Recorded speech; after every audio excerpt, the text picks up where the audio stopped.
And hello again from Fox News in Washington.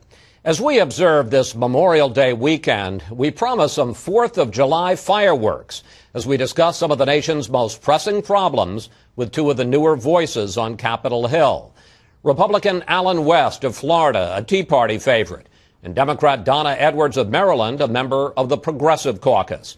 And we welcome both of you to Fox News Sunday. Good morning. Thanks for having us. Let's start with Medicare and Paul Ryan's plan to turn it from a fee-for-service plan into a voucher system. Congressman West, even though this wouldn't start until 2022, you got some pushback at one of your town hall meetings recently. Let's watch. Yeah. Hands off Medicare! Hands off Medicare! I will take my hands off Medicare, and when there is no Medicare, then I will come and see you, sir. Congressman West, as we saw in the special election up in New York State this week, where the Democrat beat the Republican and Medicare was a big issue, as we see in the national polls, a lot of people, especially seniors, don't want to see Medicare change this way. Well, I think when you look at Paul Ryan's plan, first of all, there is no change for anyone that's a senior 55 years and above. But as I sit here right now, I'm 50 years of age. And we already know that the Board of Trustees has said you got 13 years and something very bad is going to happen with Medicare. So what is going to be there for myself when I get 63 to 65? So I think the thing that we see is at least there's a plan out there to try to have some type of reform. And there was a great article by Mr. Stanley Druckenmiller in the Wall Street Journal back on the 15th of May that talked about the fact that the financial markets, a lot of these bond markets are looking to see, are we going to have some type of long-term viable solution and plan as we go forward for these entitlements? Let me pick up on that, Congresswoman Edwards, because the knock against the Democrats is you don't have a plan, that congressional Democrats didn't pass a budget last year. Senate Democrats aren't offering a budget this year. President Obama talks about having an independent panel of medical experts who are going to find $200 billion of cuts somewhere. At least they've got a plan.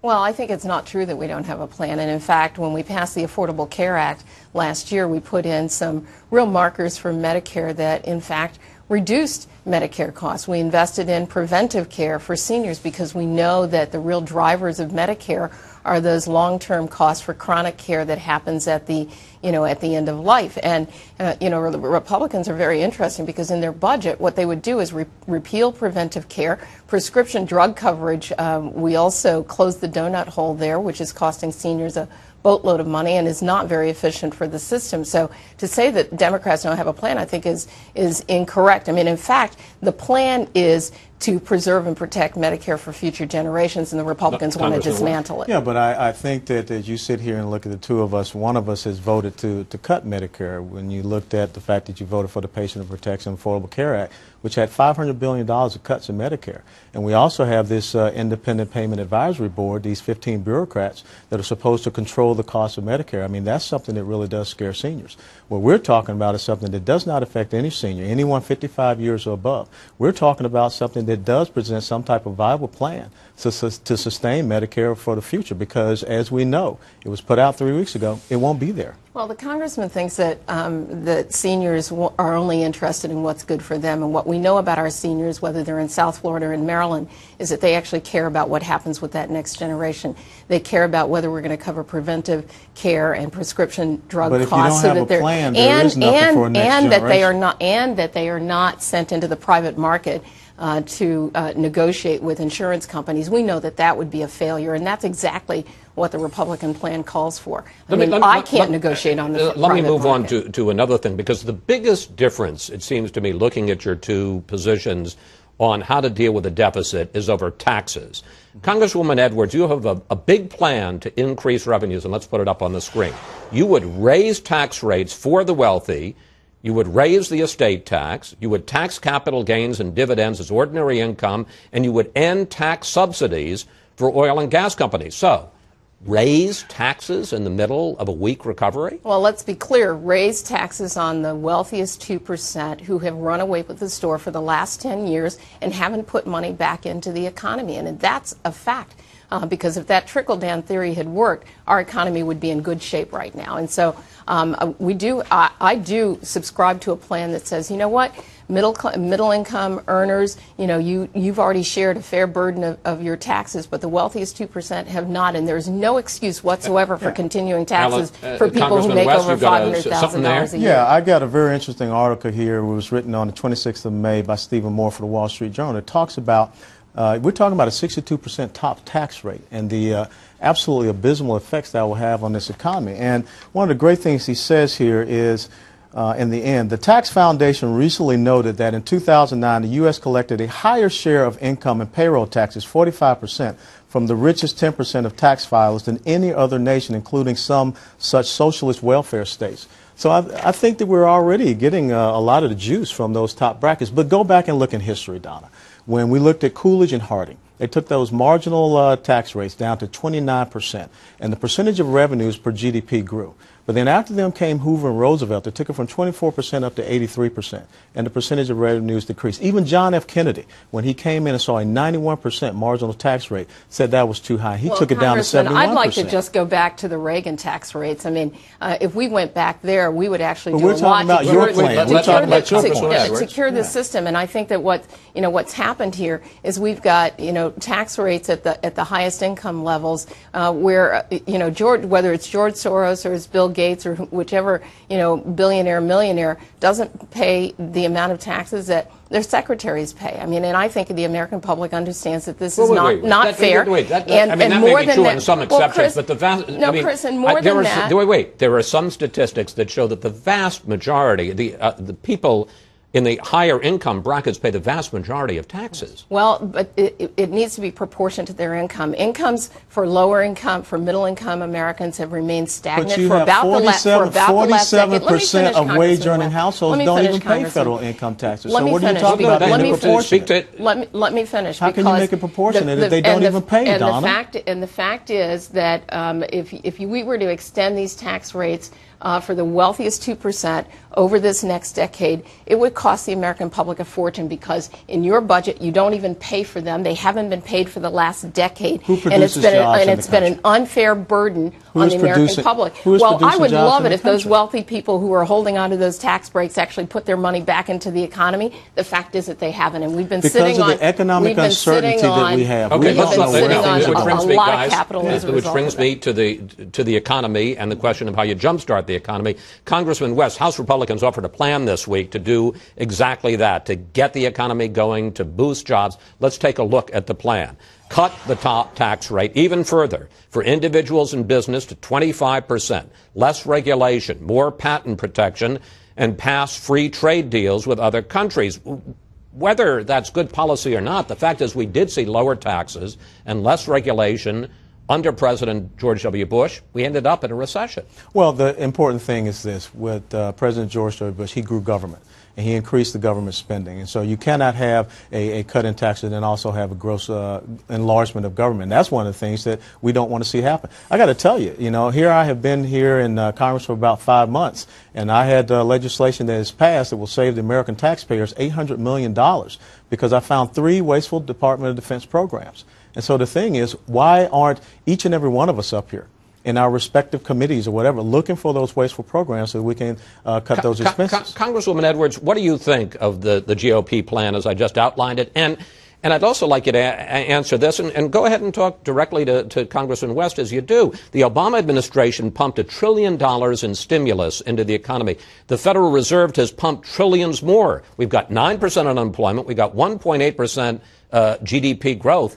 It isn't working.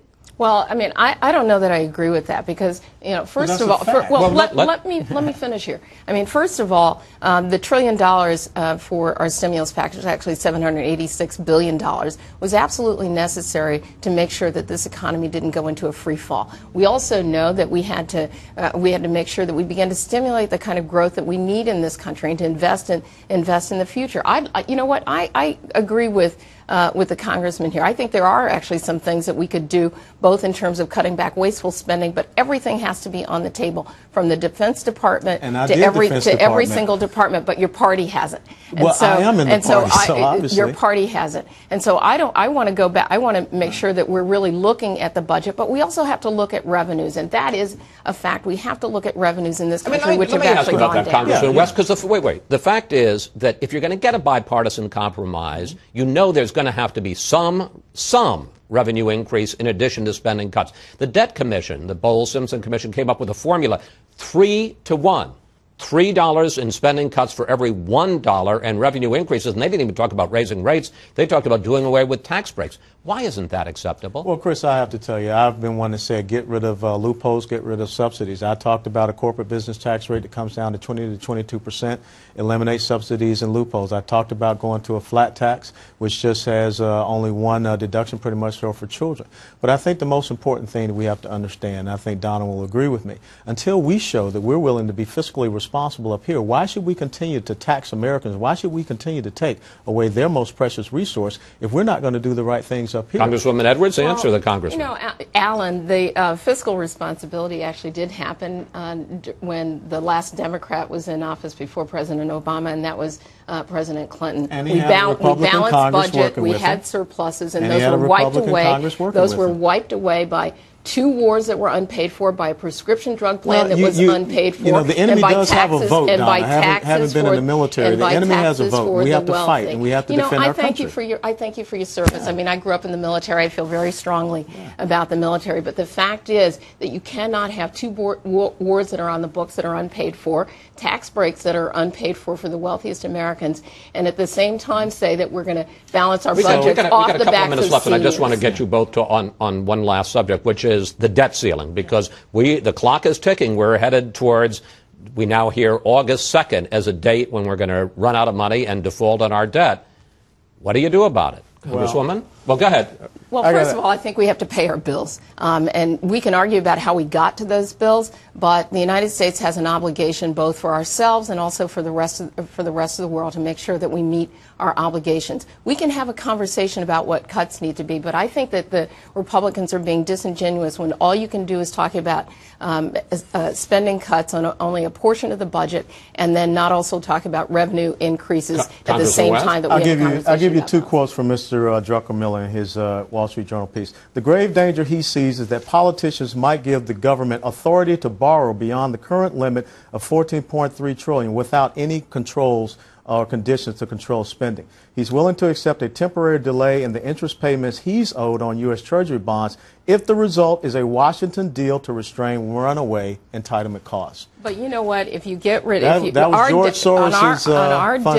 our debt, if you get rid of our spending for 2 wars that have been unpaid for and tax breaks for the wealthiest Americans, that's a different issue. You want us to pull out of Iraq and Afghanistan. I do, because you would then draw our responsibilities down, our obligations, and our August 2nd, even President Obama's against that. And so I think the responsible thing is that you raise the debt limit and then we work on the plan that gets us out of Iraq, out of Afghanistan, I can see Congressman West shaking his head. He's going to say no way, and you know the Republican majority in your House is going to say no. Well, I don't know. You look at that vote the other day on our spending in Afghanistan, and there are a lot of Republicans who don't agree with that. Measures first. We have got to present spending control measures first. And let me tell you something that just happened. On my BlackBerry, I get 12 alerts this week of soldiers that lost their lives in Afghanistan. It's not over in Afghanistan. All right. We're going to have to leave it there. But to be continued, Congressman West, Congresswoman Edwards, thank you both so much for sharing part of your holiday weekend with us. Memorial. Please come back. Thank you. Happy Memorial Day. Thank you.